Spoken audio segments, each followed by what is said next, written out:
So, hey guys, welcome to my YouTube channel. So, I'm so excited to announce that this is the first episode of Talks with Nurse Diaries. So, what is Talks with Nurse Diaries? So, basically, I am doing something a bit different to what I usually do. So, I'm inviting people to come to this lovely studio and just talk about everything to do with nursing, women's health.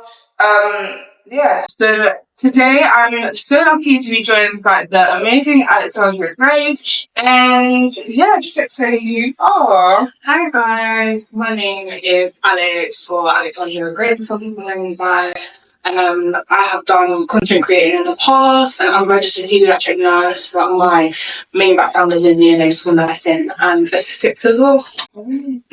So first of all, Alex, I think, how am I going to see? I saw you, I think ages ago when I was thinking of going into content creating, and I seen your YouTube videos, and I was like, oh, this is so good. And then I reached out to you, and then and then we ended up speaking. So it's small world. Very small. But I just wanted to talk through what you do as a peds nurse. Because obviously I'm an adult nurse. I don't really have much knowledge on pediatric nursing. I know you guys deal with babies, that's about it. So pediatric nursing is obviously very specialised. So we look after children from birth, normally up to the age of 18.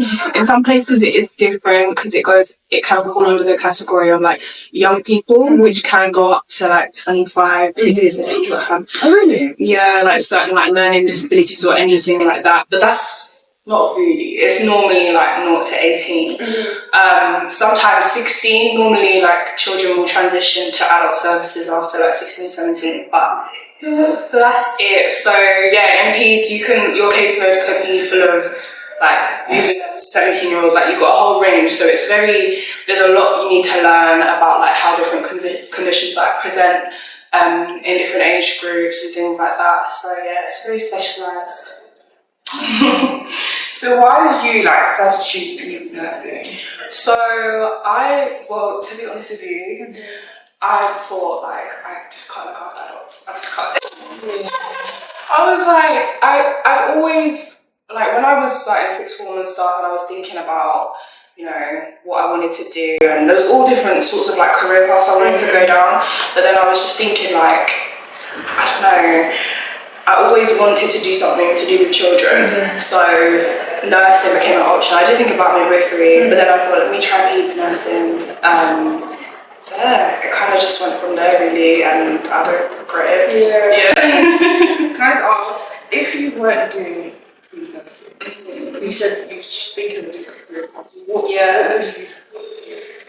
I don't know. Because I said I considered midwifery, but now doing what I do as a neonatal nurse, I'm no. I also considered, because I was very essay based, at school I did a lot of essay subjects, so I did contemplate going into law.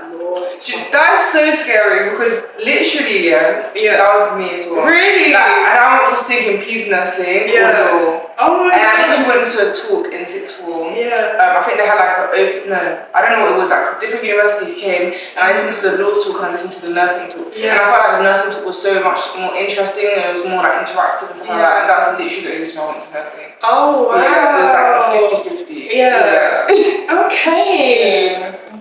So I just thought it would be I always wanted a job that I felt was rewarding and active as well. I had to be kind of on my feet and interact with people. So we spoke a bit about the fact that you went to content creating. So just explain to us how that was. So when did I start? I started making content around lockdown, but I think it was just before lockdown. So 2019 or 2020, I can't remember. And it kind of just started off because I felt I started making it when I think I was in first year, and I kind of just thought to myself there's not that much representation on social media, or particularly on YouTube, for nurses, particularly in the UK, and for paediatric nursing as well, there's not that much to look at in terms of like what to expect, or like, I don't know, a kind of like big sister role telling you like what to expect and things like that. So I thought, okay, there's a bit of a gap. And I thought it would be fun. I really wanted to like document my journey, like just for myself to be able to look back. So yeah, I thought, let me just hop on YouTube. That's what I did. Yeah, so I just documented like what I would do with my shifts and like studying and like lectures, and I would just talk about like the stuff I learned and like that whole journey up until I qualified, basically. Yeah. And so why did you stop doing content creation? Guys, this is the person that I had as inspiration. So what's going on? Like, you need to know why are we not seeing YouTube? You know what? Like, I think the last time I made videos, I think when I started my job. So that was what, almost coming up 2 years ago, when I started my first job on qualified. And from then I kind of just, like, I never had the intention to stop, but you know when life just gets too much? Like, I got really busy and I thought, you know what, I really want to focus on, like, getting comfortable in my job and making sure that I can, like, you know, be the best that I can be. And it's tiring. Like, when you start working full time on enough, it's tiring, and you're trying to make time to do other things, and yeah, it does become quite hectic. And there was other things I wanted to focus on, so I kind of like put that on the back burner. I'm not saying I'll never do it again, but yeah, but it is nice though, because even though I haven't made video in like 2 years, I still have people DMing me, telling me that, you know, I inspired them to do Paeds nursing, or they're still asking me questions about like what this is like. So I'm really grateful for that. I like how you cut the fact that, you know, it's hard. I feel like people don't realise that with content creating, it's like a second job. Like, you want to be dedicated to people watching, you want to bring information, and you want people to actually look at it, what you're posting, and think, okay, cool, like, this person actually helped me out, like you said, because it's a rewarding feeling as well. And I think as nurses, that's the kind of people that we are as well. Like, we want people to look at something and learn from it, or look at something and really, you know, it'll just really help them. So I totally get it. Yeah. So is there like a moment in your career, because I can speak to myself as well, where you like doubted your choice to be? Oh, I've had multiple moments like that, I'll be completely honest. You do end up taking it home, even though people tell you not to take it home, you take it home and you're just like, can I cope with this? Is this hard, like having to put a brave face on and take on people's challenges? So I think those kind of moments are moments when I'm like, oh my god, why am I doing this to myself? But then I think back and I'm like, actually, it is worth it, because like when you feel people's gratitude and like you can see how you make a difference to your patients, then I'm like, okay, it is worth it. Yeah. I feel like it's a reminder that we actually all are human. Like, I feel like people, like, nurses have to put on a brave face, obviously advocate for our patients, be there for our patients, but sometimes if things aren't okay, like, it's actually okay to admit it as well. Yeah. Or even just, like, if something is sad, it's sad. Like, we can't hide the fact that it is sad. Yeah. We can be there to support due to the fact that something is sad or like challenging, but yeah. Yeah, I think that's the most difficult thing, is like something can happen, like a horrible thing could happen at the start of your shift, and you just got to pretend like it didn't happen. Yeah. You've got to completely put on a brave face to like for your other patients, for their families, because you don't want them to pick up on things. And yeah, it is hard, but I feel like if you don't get affected by those things, then you're in the wrong job. Because like, we're all human, like you said, you're naturally gonna feel those type of emotions when you see things that are sad or things that are not nice. So next question, so how do you challenge bad days?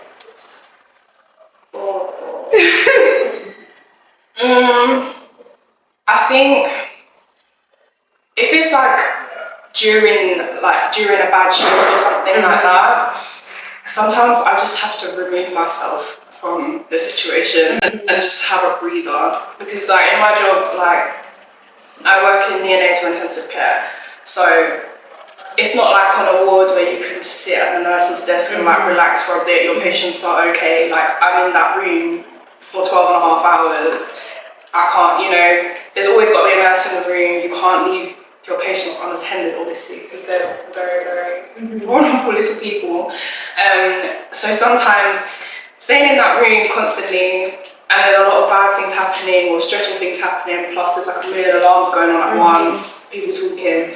I just 20 minutes just separate myself, even if that just means like going to the toilet and just you know, sitting there, sitting in the sluice, anything, like, or just on my break, I might just go for a walk.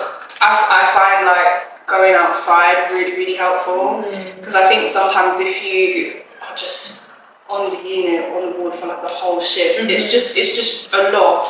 So sometimes I will just like leave the hospital, go for a little walk, and just like, just de-stress. Or if it's like I'm at home, or if I'm like coming home from a shift, I'll just, you know, offload completely, like empty everything, empty the bag, everything, have a shower, just relax and wind down. Because I think that's quite important. I know some people when they come home, they just like go straight to bed. Yeah. If it means even if it means I'm losing sleep, I have to have that time to just, or even like to rant to people. I think even if it's people that don't get it, like a family member or just someone in my life that's not like medical, sometimes it's nice to just just to talk about it, because I feel like if I don't, or if I bottle things up, I get stressed and I just need to like Even I like the walking, like going for a walk during the shift. I've never thought of something like that. Because it's true. I feel like sometimes you're in the staff room and if something has happened, everyone's talking about it, and you just want to have a break. Like even if you have influences, sometimes no shade. It's fun. No shade. But why is it sometimes people are actually still talking? And you're just like, like, I was even talking to my mum about that the other day. So that's where we left off here. We were talking about breaks. We were talking about like mental health, kind of unwinding from a busy shift, or what to do. What was the question? How do you challenge bad days? That was the question.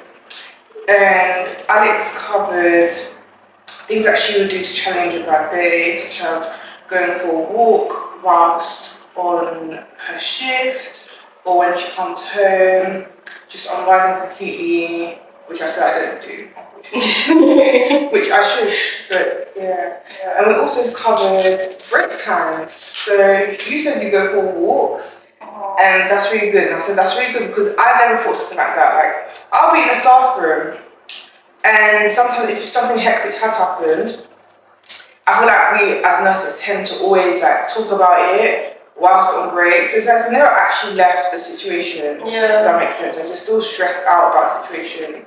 Or sometimes somebody will have earphones in, meaning that like this is they zoned out. Like they zoned out, you get it. And people will still talk about work, and sometimes just like, no, like break is break. Yeah, you're supposed to like, even though you're still physically there, just like stop, don't talk about it. Unless it's really important, just don't like, it's just annoying. That's why even though I do spend most of my breaks, like I'll be in the staff room just because it's easy, or like I need to heat up my food or whatever.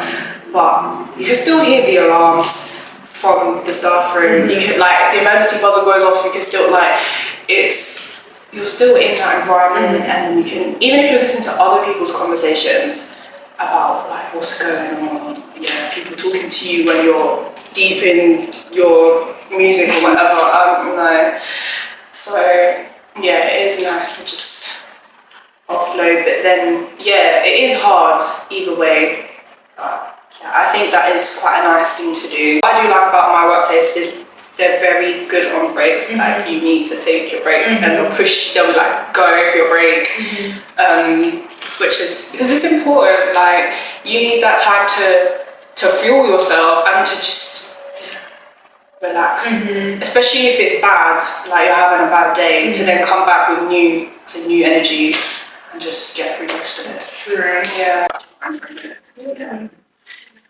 So what's like your proudest moment in your nursing career? So it can be like even as a student or graduating or just anything.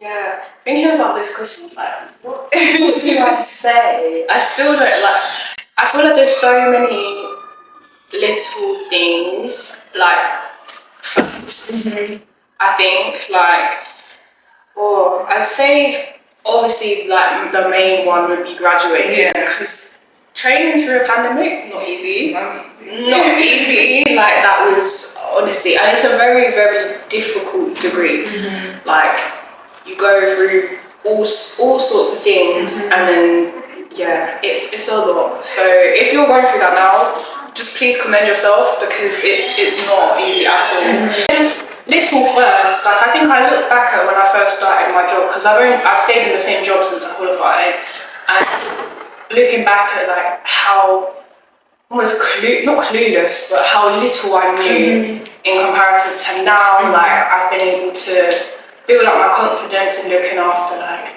sicker and sicker babies and more complex cases, and you know, being able to attend deliveries and like emergencies and stuff for like premature babies. It's like it's very high intensity, and being able to cope with that pressure, and having people say like, oh well, like Alex, you're a bit more experienced with this, so you can help this person, or like, yeah, that kind of makes me feel quite good as well, when people like recognise that you're competent and you're capable. And I really love working with students. I think I feel like proud of myself when I work with a student and they're like, you know, like I really enjoyed working with you, or like thank you for teaching me this, things like that. Like I really pride myself in that as well. Yeah, I'll probably say those are the main, not like particular moments, because I have a lot of those, like watching my patients go home, when I've watched them grow from being like these tiny little things, and then I don't know how you do it. Like, you guys, wow. It's crazy. I was even talking to like one of the moms of one of my patients yesterday, and I'm like, I was saying to her, like, I remember when her baby was so tiny, like 500 grams, and now he's almost 2 kilos, and I'm looking at him like, oh my god, like, it's watching that development and the development of the parents as well, and like their confidence, because they go from like being too scared to touch their child to being so confident when they're going home. So I feel proud that I'm like a contributor to that. So yeah, I love that. yeah. And another question. So the reason I'm asking this question is only because I feel like when I was going into nursing, I decided whether it's Paeds or adult. And initially, I really did want to do Paeds, only because I felt like I really like children, and yeah, I love to work with children. However, I don't know. There's many like different reasons as to why I ended up not doing it. Maybe you can go into Paeds after doing adult, like if you want to, don't know yourself. Now I feel happy doing adult, but who knows what the future holds. But I just can't do midwifery, I'm sorry. That's just not me, sorry. But one question that I was getting a lot is the limitation when you do Paeds. So I wanted to ask, well, I'm asking you, do you think that Paeds is limited in comparison to like adult or mental health and stuff like that? Adult nursing, you do have a lot more kind of opportunities to go into different things, there's more opportunities like in the community or like practice nursing, things like that. There's a lot of avenues you can go down, and like if you look at jobs, a lot of the job descriptions are like they want a registered adult nurse, or like RGN or whatever. So in that sense, it's like it does kind of limit you, particularly I would say in the community setting.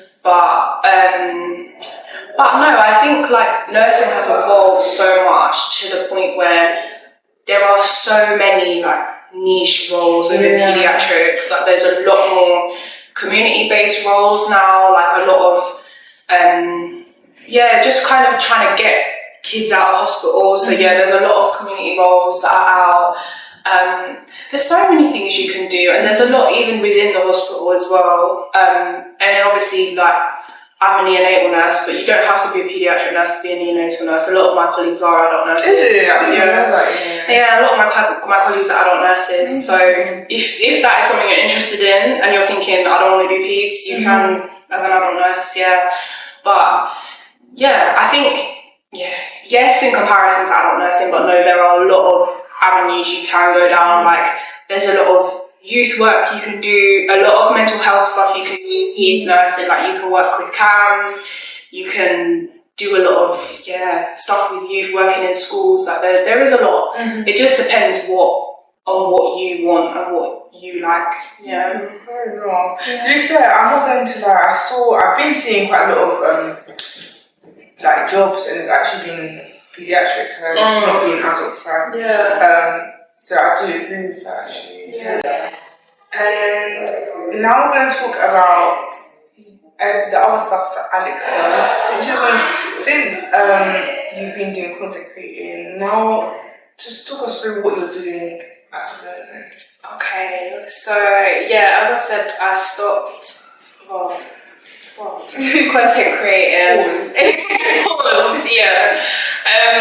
For a couple of years ago when I qualified, and then when I was a student, I'd always kind of thought about other avenues I would want to go down, or like little kind of like side hustle things, because for me, like, content creating was a side hustle. Like, I was able to like monetize it for a bit and work with different people and things like that, which I really, really enjoyed. But it does take a lot out of me. Like, it is hard. As you said, it is a second job. But I just, when I was a student, I was thinking about other things, and I'm like, how can I try and make more money and like other things that I was interested in? Because, like, being a nurse is not going to make you rich.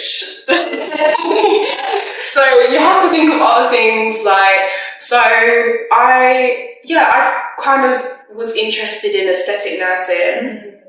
I've seen a lot of people doing it, like in America, but obviously that's a whole different world. But in the UK as well, like, I've been seeing like just how it's like the glamorous side of nursing. Like, you can help your clients to feel pretty, and it's like a very relaxed environment, and you can make a lot of money from it. Like, that's what I saw, and I was like, oh yeah, I want to do that. So the kind of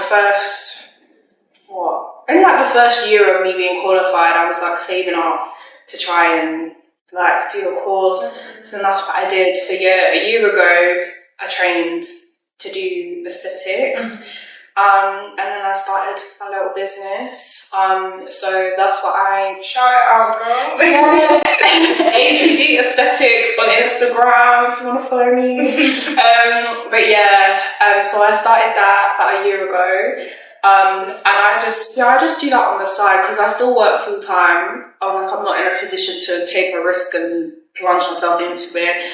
But I do really enjoy it, and it's different because I work with babies all the time, so it's nice to like interact with adults, even though I do that with families at work, but just having adults as your patients and like talking to different people and making them feel pretty, it's fun. But it's difficult, but it's fun, definitely. I was going to say, like, how do you feel? Because I've seen like people like, on social media who do aesthetic nursing. No, not aesthetic nursing, just aesthetics in general. But they're not like nurses or anything, they're just want to course. Do you think, like, from the fact that you're a nurse, that's your background job, and also you went on to that course as well, do you think that it's better for nurses to do it, or do you think that anyone can do aesthetic nursing? What's aesthetic nursing? Aesthetics. I would say it's definitely better to have the nursing background. Yeah, that's what I was thinking as well. Definitely, because I've had a lot of people message me, or I've had clients that come in and they're like, when I saw that you were a nurse, it made me feel at ease. Yeah. Like, it made me feel kind of better knowing. And a lot of people ask me about my job, and they're like, oh, that's like when they come in, and it's quite nice. I think it's better to have the background because the course that I did was for medics as well. And I think there's a lot in terms of, I mean, it depends what treatments you offer, but like you have to have some sort of background in injecting, how to make things up, like reconstituting medications and like just like emergency situations. And in general, if you're going to do something like that, you're going to have to do a whole load of courses on like complications management, even life support, anaphylaxis, things like that. And it helps a lot when you already have to do those courses every year when you're a nurse. And you have that background and you understand like the drugs and everything. I think it should really be ideal that you have that sort of background if you're going into aesthetics. And I think the industry is it's very unregulated at the moment. That seems a lot like, as if anyone can do it. Literally, anyone can do it. Like, you can just take a little day course and have no background in anatomy or just anything like that. And not slating non-medics who do aesthetics, because some of them are amazing and have really successful businesses and are very skilled on what they do. For those people who are unsafe and they use like unregulated like products and things, there needs to be some sort of regulation, definitely. So, but it is like a very lucrative business, or industry, but it's very competitive, very oversaturated at the moment. I think everyone's doing it. I was gonna say, like, do you think it's worth the hype? I think yes and no, because it's very difficult to put yourself out there when there's 1,000,001 other people doing the same thing. Like where I'm based, like I'm based in my area, and there are so many businesses that do the same thing in my area.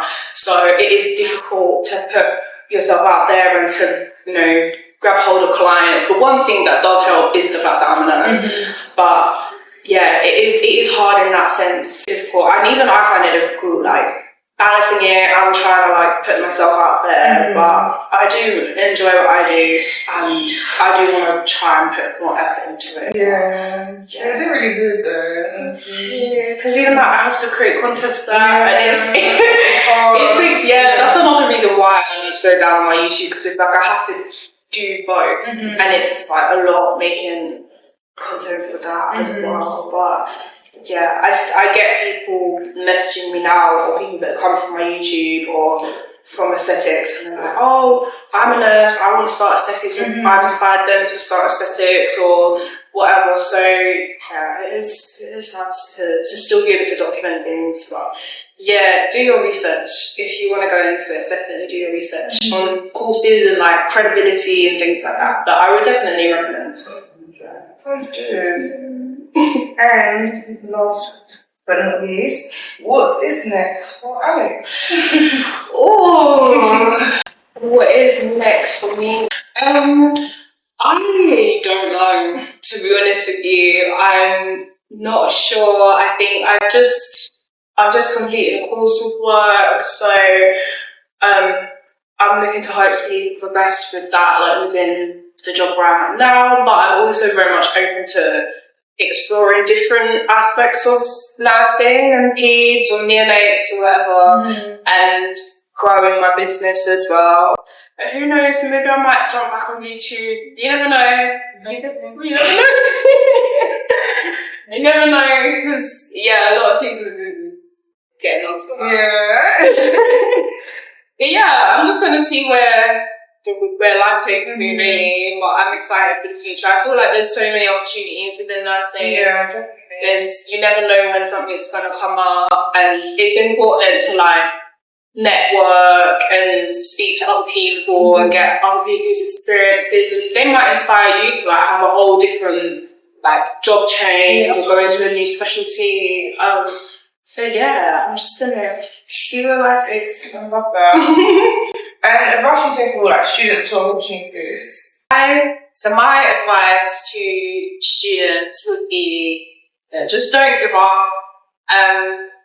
Wherever you are in your journey or whatever's happening like during the time that you're studying, just really try your best to just persevere, because I think a nursing degree is such a great thing to like have hold of, because there's so many avenues you can go down, there's so many like settings you can work in, like there's so many things you can do with a nursing degree, and it's not only limited to the UK. Like you can literally work anywhere around the world. Anywhere, exactly. Like some people will train here and then they'll move to like Australia or the Middle East, America, whatever. Like there's so much you can do, so many places you can go. Like whether you work in the NHS, private, community, whatever you want to do, there is something for you. Because I feel like a lot of people now are going into nursing knowing that they don't want to be a bedside nurse. And that's okay, especially with like how things are now, that's okay. And you shouldn't be bullied into going down like a traditional route. Because that's like, I got told so many times, you know, once you qualify, you should start out in like general Paeds, get a feel for everything, like we were kind of like general, and then branch out. And I was like, no, I know what I want to do. I want to specialise in neonates, so that's what I did, and I went great. So yeah, just always just have your head on, know how to advocate for yourself as well, and advocate for your patients, and it will be fine. And I love how like the younger generation know exactly what they want to do. And I feel like sometimes people don't like that. Like people think, well, you shouldn't be doing that. I done this. I worked here X, Y, Z for like 100 years, so you must do the same thing. No, that's not the case. And I hope that people watching this, if you are, for example, not somebody who,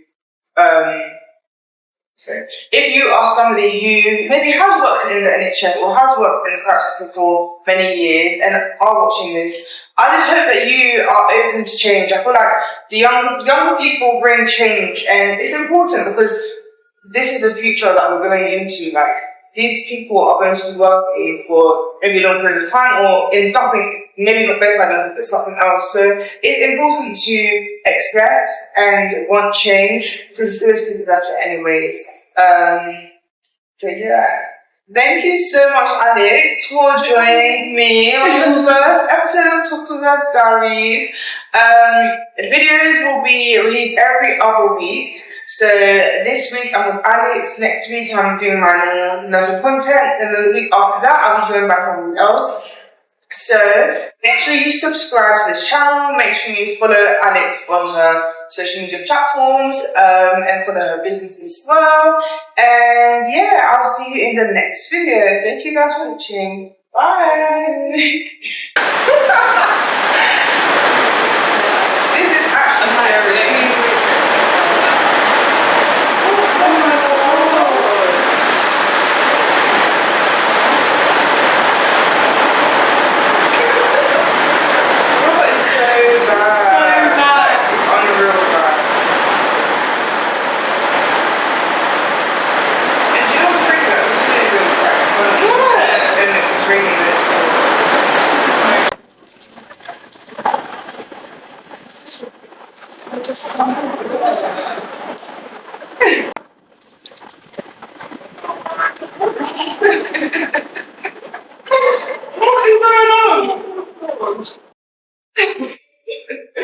Hi guys, so welcome to Talks with Nurse Diaries.